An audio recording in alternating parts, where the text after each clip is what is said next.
अरे बाबा, मैं कब से बक बक किए जा रहा हूँ और एक तुम हो जो मुंह घुमाकर लगी हुई हो। नहीं बोलना मुझे कुछ भी। मेरा बात करने का मन नहीं है। इतनी सी बात आपको समझ में नहीं आती क्या? अरे यार, कुछ तो बोल नहीं सकती हो ना। अरे यार, 1 महीना हो गया है हमारी शादी को और तुम्हारे बात करने का मन नहीं है, बंद ही नहीं हो रहा। ऐसा करो, बाद में सोचकर बता दूंगा कितने दिन लगेंगे।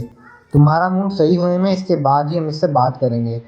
अरे आपके जैसे पति तो भगवान किसी दुश्मन को भी ना दे। अगर बीवी का मूड खराब है तो क्या आप कुछ एफर्ट नहीं कर सकते? उल्टा मुझे ही ताने दे रहे हो। अच्छा, पहले ये तो पता चले कि आज कौन सी नई बात पर तुम्हारा मूड ऑफ हो गया है। अबे आप बस ये बताओ, क्या मैं इतनी बुरी हूँ? क्या मैं इस घर में अपनी तानाशाही चला रही हूँ जो आपकी मम्मी मुझे बातें सुना रही थी? क्या बात कर रही हो? मम्मी ने तो ऐसा कुछ नहीं कहा। आपकी मम्मी है ना, फिर किसी और की जरूरत क्या है? उन्हें तो मेरे अंदर 1000 कमियां दिखाई देती है। आज तो उन्होंने मुझे कहा कि ऐसे तानाशाही से रहोगी तो तुम्हारा घर ज्यादा दिन नहीं चलेगा। और आप ही तो कहीं पर बैठे थे, आपको सुनाई नहीं दे रहा था क्या? देखो, वो तो सीरियल देखते हुए इनकी आदत अपने स्पेशल कमेंट करते रहने की। अरे यार, जरा सी बात का बतंगड़ बना दिया तुमने। अच्छा, तो मेरा नाम लेकर क्यों कहा उन्होंने? उन्होंने कहा पिंकी देख रही है ना, घर तभी चलता है जब पति और पत्नी दोनों की बात की वैल्यू समझी जाए। किसी एक की तानाशाही जब चलती है ना तो वो घर बर्बाद ही होते हैं। और आप भी तो बिल्कुल सही कह रही हो मम्मी, ये कहकर मम्मी को सही साबित कर रहे थे। मतलब मैं तानाशाही चलाती हूँ, है ना? तो ऐसा दिल का ताड़ बनाती हो कि बंदा अपनी सर ही धुंधला रह जाता है कि हो किस गरीब में मैंने ये अल्फाज अपने मुंह से निकाले। अरे यार, हमने किसी तरह से ये बात कही और तुम इसे कहाँ ले जा रही हो?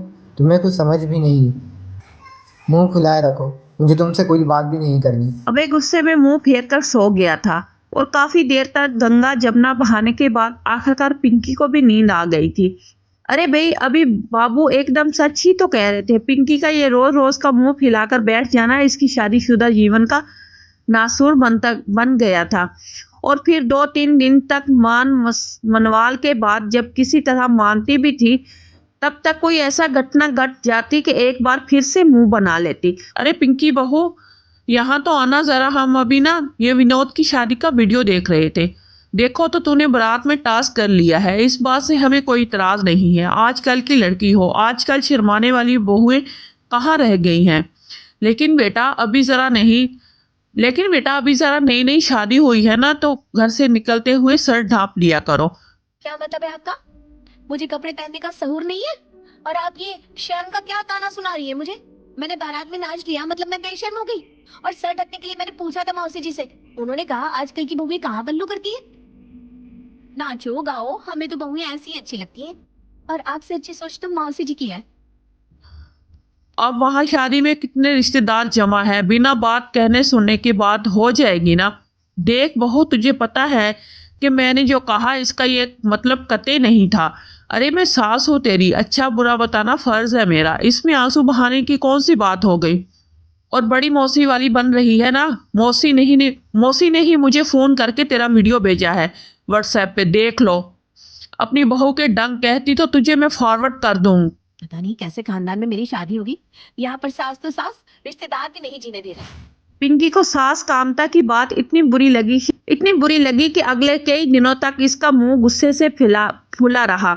और फिर संडे के दिन, अरे बेटा ये बहू कहाँ है? सुबह से कमरे से नहीं निकली, ना ही कुछ खाने को बनाया। अरे मम्मी, वो मूड में इसकी उम्मीद छोड़ दो, मैं बना देता हूँ खाना।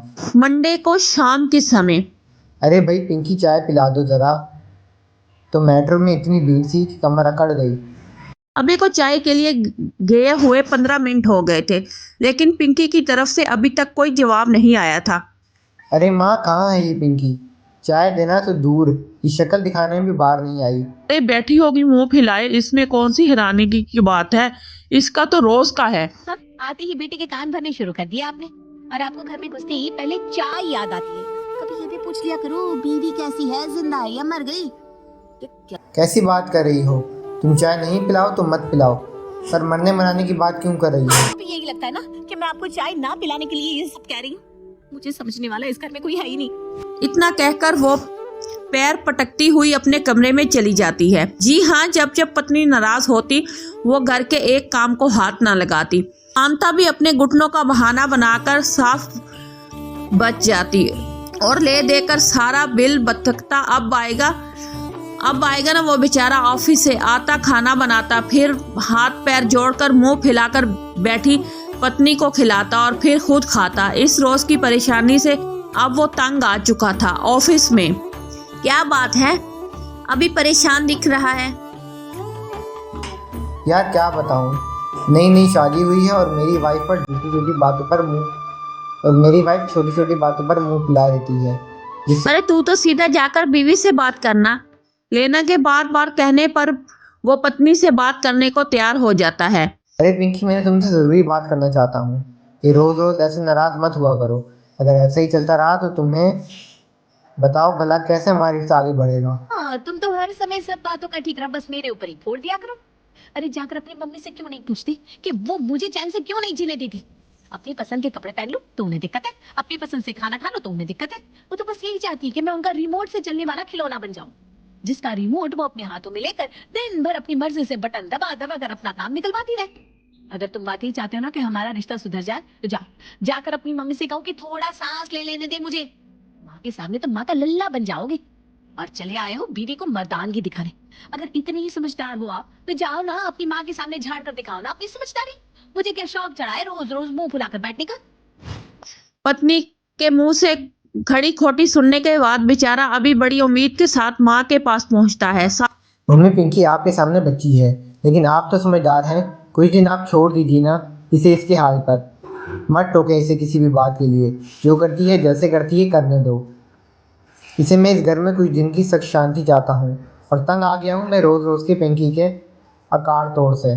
ये देखो आ गया बीवी का गुलाम, वो 4 दिन की आई लड़की के लिए है, आज ये मुझे ज्ञान देने चला है। करने दो ना इसे इसके मन की। अरे बेटा अपने मन की तो कर रही है, मैं कौन सा इससे कुएं से पानी खिंचवा रही हूँ? मैंने आज तक कौन सी गलत बात कह दी? अब पिछले महीने की बात देख लो, बिल्कुल बिल्कुल झटक नारंगी रंग की साड़ी पहनकर बाजार जाने को तैयार खड़ी थी। मैंने कहा बेटा ऐसे इतने चमचमाते कपड़े पहनकर बाजार जाना अच्छा नहीं लग रहा, मौके के हिसाब से कपड़े अच्छे लगते हैं। तो तेरी बीवी को मेरी बात इतनी बुरी लग गई, अब कहीं आना जाना हो या किसी पार्टी फंक्शन अटेंड करना हो तो वही प्रिंटेड से छापे वाले सूट घूमती है। कहती है आज के बाद झटक रंग और हैवी कपड़े पहनेगी नहीं, क्योंकि मैंने इसे टोक दिया था। सास को ऊंची आवाज में पत्नी से बात करता देख पिंकी भी वहां आ जाती है। आप तो रहने ही दीजिए मम्मी जी, आप तो मेरे चाय पीने तक के लिए रोक टोक करती हैं। अरे मेरी चाय के प्याले तक गिन लेती हैं आप। मम्मी आप ऐसा करती हैं? तो तू भी बड़ा अभी हमायती बनकर आया था ना, तो ये बता दे क्या गलत बोला मैंने? अरे तेरी प्याली नहीं गिने थे, ये कहा था कि ज्यादा चाय पीना सेहत के लिए नुकसानदायक होता है। इस दिन से इस तरह ऐसे मुंह फैलाया कि घर में ना एक कप चाय किसी के लिए बनाई और ना ही खुद पी। अरे अब तू रहने दे, देख लिया मैंने सही कहती थी मेरी सहेलियां, बहू आएगी तो बेटा बदल जाएगा। अरे यहाँ तो 2 महीने में ही रंग दिखा दिया बेटा तूने। अरे माँ, आप दोनों को जो करना है करती रहें। आज के बाद में कभी आप दोनों के बीच में नहीं बोलूँगा। वो कहते हैं ना, जो बोले वही कुंडी खोले।